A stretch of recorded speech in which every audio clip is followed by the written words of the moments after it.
Kagulat World, ibang klase ang eksena ngayon sa NAIA dahil si Alexandra Ayala, ang pambato ng Pilipinas sa World Tennis, ay umuwi na sa bansa matapos ang kanyang historic run sa Wimbledon. At hindi ito ordinaryong arrival, hindi ito simpleng balikbansa lang. Ang dating nito, parang rockstar homecoming.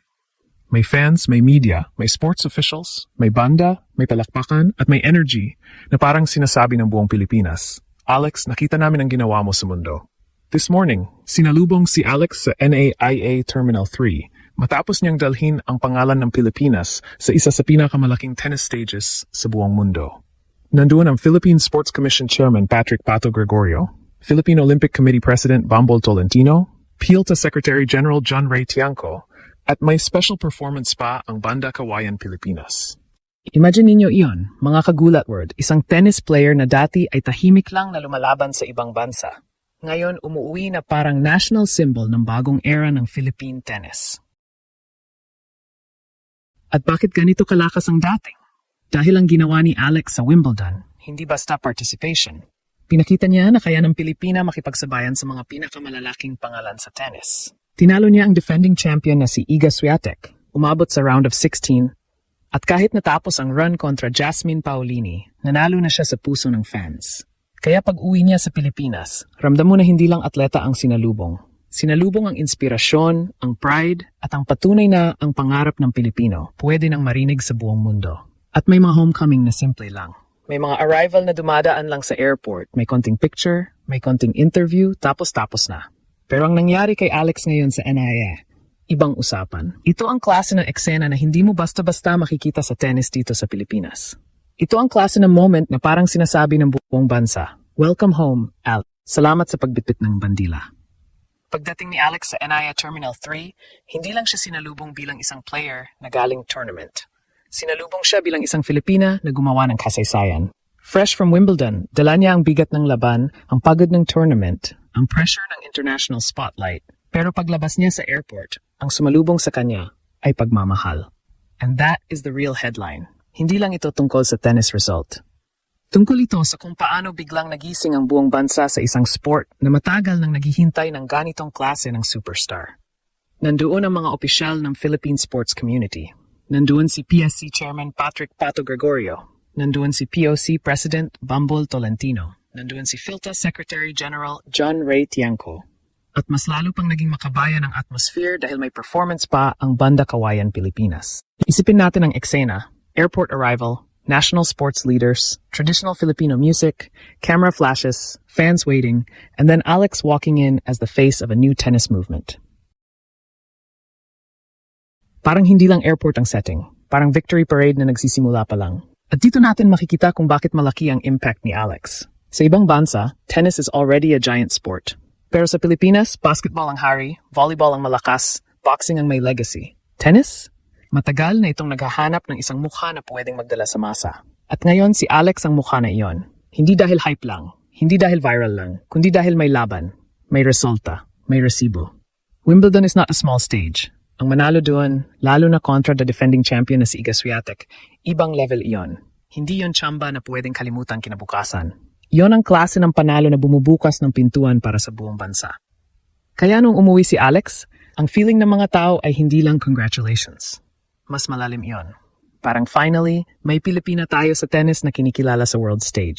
At ito ang dahilan kung bakit rockstar arrival ang dating. Dahil si Alex, hindi na lang athlete na sinusundan ng hardcore sports fans. Siya ngayon ay national conversation. Pinag-uusapan ng bata, ng magulang, ng casual fan, ng OFW, ng mga Pinoy abroad, at pati ng mga taong dati hindi nanood ng tennis, pero biglang nagtanong, kailan ulit laban ni Alex? Yan ang power ng isang historic run. Hindi mo kailangan mag-champion agad para magbago ang perception ng mundo. Minsan, sapat na ang ipakitang kaya mong tumayo sa parehong court ng mga legends at champions. Sapat na ang ipakita mong hindi ka natatakot sa spotlight. At si Alex, ginawa niya iyon.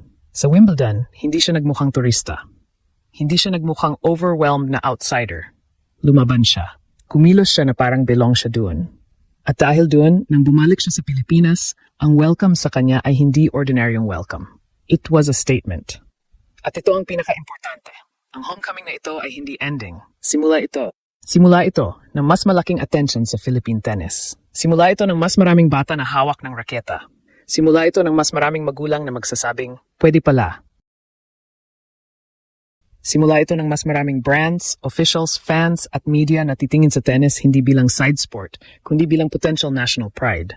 At sa gitna ng lahat ng iyan, nandoon si Alex tahimik pero matapang, humble pero world class at ngayon, mas lalong minamahal ng Pilipinas. At ang mas nakakagulat dito ay hindi lang ang dami ng sumalubong. Ang mas nakakagulat ay ang bilis ng pagbabago ng image ni Alex. Dati kapag sinabing Alexa, ang alam ng marami, young tennis prospect, Rafa Nadal Academy product, future star. Pero ngayon, iba na yon. Kapag sinabing Alex Ayala, ang dating na ay global Filipina tennis star. Hindi na siya future lang, nandito na siya, present na siya, at ang Wimbledon run niya ang naging malaking patunay. Tinalo niya si Iga Swiatek, isang pangalan na kilala sa buong tennis world. Umabot siya sa round of 16. Nakipaglaban siya kay Jasmine Paolini sa isang match na pinood at sinubaybayan ng maraming Pilipino. At kahit hindi natapos sa trophy ang campaign, hindi rin ito natapos sa lungkot. Bakit? Dahil ang nakuha ni Alex ay mas malawak kaysa isang scoreline. Nakuha niya ang respeto, nakuha niya ang atensyon, nakuha niya ang tiwala ng fans na kaya niyang bumalik, lumaban ulit at mas lumalim pa ang run sa susunod na Grand Slam. At ngayon, pag-uwi niya sa Pilipinas, kitang-kita ang epekto. Ang dating homecoming, naging national moment. Ang dating airport arrival, naging celebration. Ang dating tennis update, naging trending sports story. Yan ang sinasabi nating superstar impact. Kapag ang isang atleta, kahit wala pang hawak na Grand Slam trophy, ay kaya na magpaingay ng buong bansa, ibig sabihin may kakaiba na talaga. May connection, may story, may charisma, may dahilan kung bakit sinusundan siya ng tao. At sa totoo lang, bagay kay Alex ang ganitong klase ng welcome. Kasi ang journey niya, hindi madali. Bata pa lang, lumayo na siya sa Pilipinas para habulin ang tennis dream. Years of training, years of pressure, years of sacrifice. Habang maraming kabataan ang nasa comfort zone, si Alex nasa international circuit, lumalaban sa ibang kultura, ibang weather, ibang court, ibang crowd. Kaya nung umuwi siya ngayon at sinalubong siya ng sports community, parang full circle moment. Ang batang nangarap sa labas ng bansa, umuwi na may dalang respeto mula sa buong mundo. At dito papasok ang mas malaking tanong, ano ang susunod kay Alex? Dahil pagkatapos ng ganitong homecoming, mas tataas ang pressure. Mas maraming mata ang nakatingin, mas maraming fans ang umaasa, mas maraming kalaban ang magiging handa. Pero kung may pinakita si Alex sa Wimbledon, yun ay mental toughness.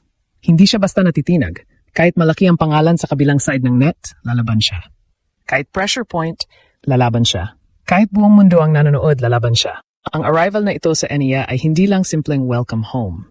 Ito ay simbolo na may bago ng standard ang Philippine tennis. May bagong mukha ng tapang, may bagong inspirasyon ang kabataang Pinoy, at may bagong dahilan ang buong bansa para manood ng tennis.